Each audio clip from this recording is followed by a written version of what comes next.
જય માતાજી, જય શ્રી કૃષ્ણ। આજ અમે બનાવવાના છે ગ્રેપ્સનો હલવો। તો સૌપ્રથમ પહેલાં આપણે લેશું 100 ગ્રામ ગ્રેપ્સ ગ્રીન કલરની અને 500 ગ્રામ બ્લેક કલરની ગ્રેપ્સ, એને સરખીથી બંનેને ધોઈ નાખશું। ત્યારબાદ એક મિક્સરમાં આપણે એને ક્રશ કરી નાખશું। ક્રશ કર્યા બાદ એને ચાળી લેશું ગળણીમાં।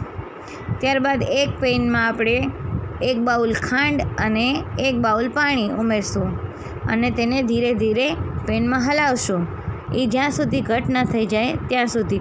પછી આપણે થોડીક વાર પછી એમાં ડ્રાય ફ્રૂટને કટિંગ કરી લેશું અને એને એક બાઉલમાં રાખી દેશું।